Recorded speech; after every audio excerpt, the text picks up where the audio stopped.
then he's actually empowering the Intuit, which is a software company providing like TurboTax, QuickBooks, a lot of really useful enterprise usage softwares.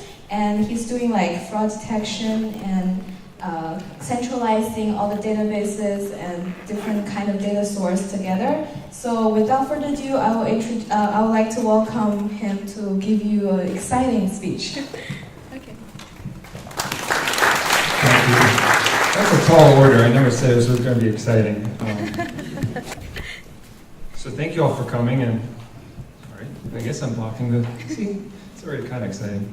I'm going to talk to you a little bit about link analysis, and I think that some of you probably have a general idea of what that is. I don't think it's a commonly discussed topic in data science based on what the curriculum that I often see, but it is very powerful and it can be used in many different ways. I'll tell you how we use it and what we mean by it. So just to give some context before we begin, the level of this talk is going to be, I don't know, I'm going to other talks and I'm seeing a range from business level to very detailed. So I'm thinking somewhere in the middle, but there's going to be no code. I think that's okay. But if you do have questions, I'm always available to chat more. And then I just want to mention that Intuit is in Los Angeles. Probably most of you don't know that. That's partly why I'm here, is to kind of tell you that. We are based in Mountain View, Silicon Valley, and we have a big office in San Diego, but we also have a pretty big office here in Woodland Hills, and we're growing. And we're hiring. So our use case for link analysis, well, first of all, what do we do in general? I work for QuickBooks, which is a product of Intuit. We also do TurboTax and Mint, but in QuickBooks we deal with small businesses, merchants, who do a lot of things with the software, but some of it is conduct transactions of payments, credit cards, bank transactions, and so on. The problem that we have sometimes, not too often luckily, is that some of those merchants are fraudulent, or basically fraudulent accounts are open to stolen identities. Sometimes good merchants start conducting fraud. So we have to figure out what that is to stay profitable. Because Intuit is held liable for the funds that are transacted that way. We're kind of the middleman in these transactions. So the way we use link analysis is to try to identify fraud rings. And we also use it to enrich our data around our accounts. And this is where I kind of think it may be more applicable to a lot of you, because for your products or for your companies, you might be working with account data of some sort, your customers. And you may want to understand the relationships between your customers, or at least between their accounts. So sometimes it could be just related people that open up an account with you. It could be the same person that's simply opened up 2 accounts. We all do that. We forget our password or something, we open up 2 accounts. And in our databases, those are completely 2 different records. And it poses problems, potentially. It poses an opportunity to also enrich our data around accounts. And the last one is something that I'm kind of passionate about, kind of interested. With our big company like Intuit, we have many business units and many products. TurboTax or Mint or something like that, they're not necessarily linked. They're legacy systems, legacy customer base. Link analysis could offer a way to integrate data across the enterprise. So what is link analysis? Sometimes people call it as graph analysis, network graph analysis, link analysis. There's a whole theory about it called graph theory that you can use to analyze social networks, trade networks, things like that, computer networks. We take our own approach by defining what is a node, an entity, and what is a link. So we've decided to use business concepts as a node. So an account. And a link could be identifying features of that, like email, phone number, IP address, social security number. And we link our accounts that way. And we have many of these attributes. Can't disclose all of them right now due to legal things that I have to sign. And then we do some ETL work, some engineering work. We go to our databases and we do extraction of the data. Usually the data that you want is not in the format that you want for this project. It's in many different places. You may want to get historical data on all your accounts. So a person who changes their phone number, their email address, you want to get all that information. All the IP address potentially that they've used to access your product. And then you need to clean your data. So this is maybe the boring part of the talk, more sort of low level, but hopefully these are some of the common pitfalls that you can understand if you're conducting a project like this. You need to clean the data because if you're making links on things like IP address or nulls in your data set, or empty strings or zeros or erroneous data, you could form spurious links. So you have to be pretty thorough about that. You also have to remove overused attributes.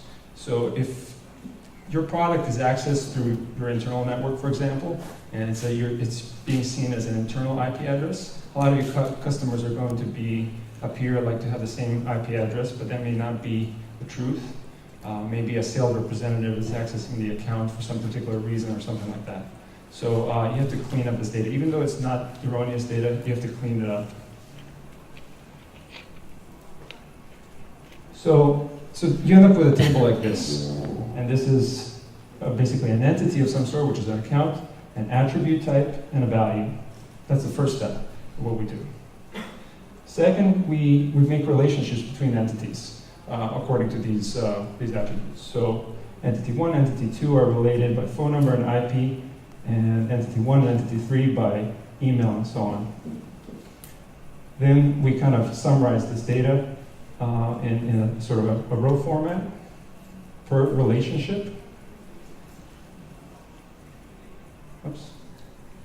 And then this is a format now that is accessible. There's a common format to represent graph data that you can then import into tools like ours, Python's iGraph or Network X, which are standard packages. They're very rich packages.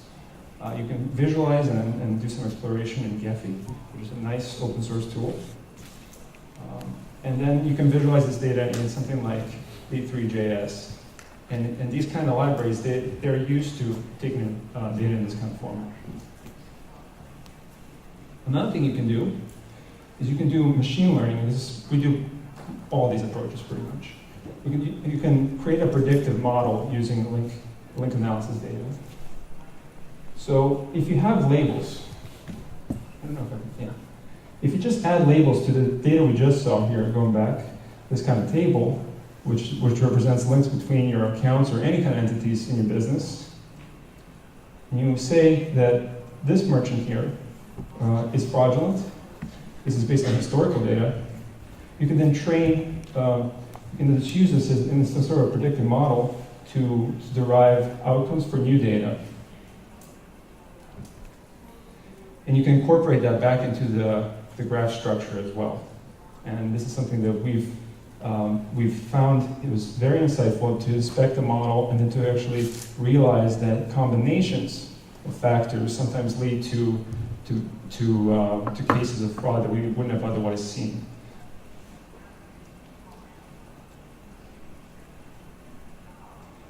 We also do group partitioning. So once you get a graph, you'll have hyperlinked groups or components. And they'll look like this. And this is an actual visualization of our data for one of our components. These all represent accounts. But what you start noticing is that there's some accounts, some groups that are clustered here. And all of these, they don't all have something in common. But these groups potentially do. But that means not only are they linked, but they may have some sort of common quality about them. For example, being a fraud ring. So a fraud ring should potentially be clustered. There are many different accounts that are related in some sort of way. And by analyzing those accounts in a particular group of the cluster, you may spot fraud pretty early on. So as accounts come in, and they start belonging to clusters that have a high concentration of known fraudulent accounts, that might mean that a new account is also fraudulent. And this is the partitioning that we do on this graph in order to achieve that. So you can see, zooming in, you can see that one group can kind of be separated, and this is using algorithms from the libraries that I mentioned, like NetworkX or iGraph. So just to bring it home a little bit to us, this is a visualization of my Facebook network early on. It's pretty small. And by applying the same algorithms on my Facebook network, I can immediately notice that all these people are my coworkers, all these people are my family, my wife's family, some school friends, and there's a mix in here. But they work remarkably well to detect these communities. And we can use those communities, or those community detection algorithms to partition other networks and find out what do they have in common in order to place labels on incoming accounts. And this is generally how they work. They have to make some, hopefully not arbitrary, separations between groups in order to create standalone groups. Let's see, what is this? So then, yeah, you can say, well, this merchant, this account, belongs to this particular group, and this group has some sort of quality that you're interested in. For example, fraud concentration or value to your business. Overall, this is how profitable that group is on average, or an account inside that group. And then you can hopefully, when a new account comes in and it's related to these groups, you can kind of derive additional information about these new accounts. Another approach is to do graph traversal. So groups are pretty good to detect communities, but that doesn't say as much about any particular account. It says something about the group. So one way to do that is for a graph like this.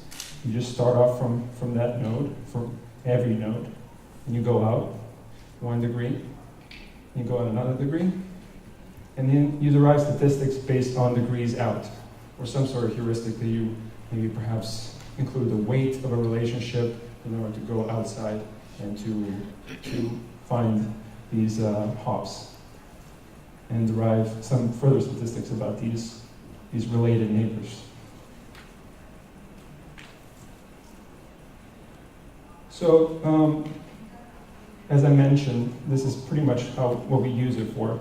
Another thing that we use it for is for visualization for our fraud investigators. So earlier in the keynote, we talked about augmented intelligence, and that was kind of very interesting for me because what we do is these models don't run in isolation. They don't make decisions on their own to close down accounts or not. They are passed on to our agents who further examine the accounts and then take action. But the kind of information that they see and who they see is very important.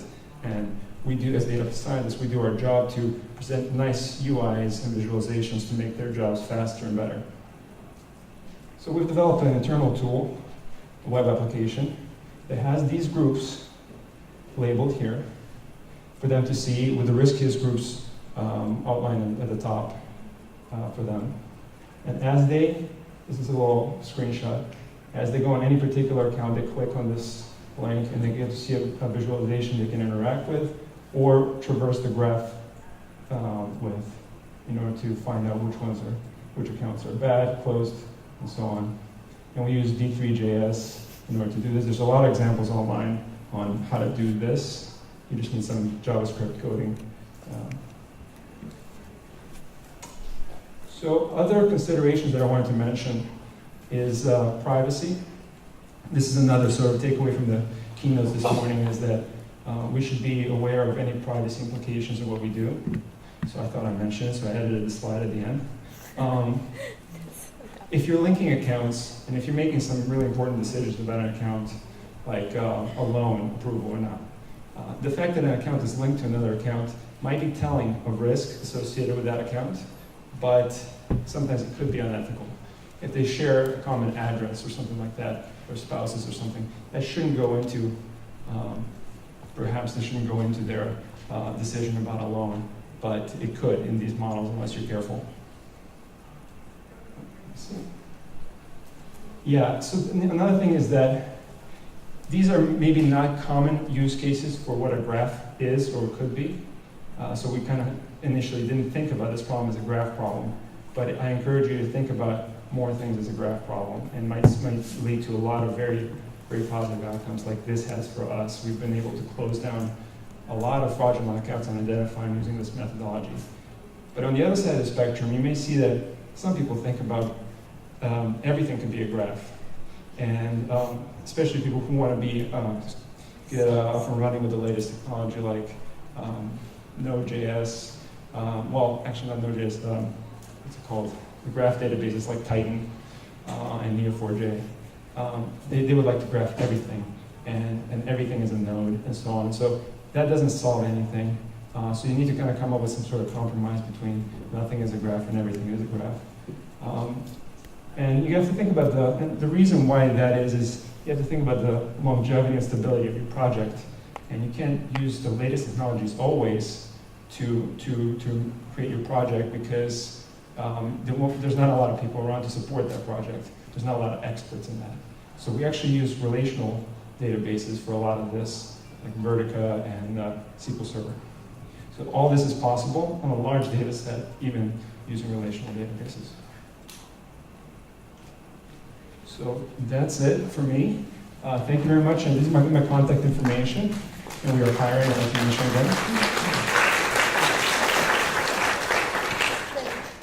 Yeah, so I have some time for questions. I also have some demos I could show you, so Trevor.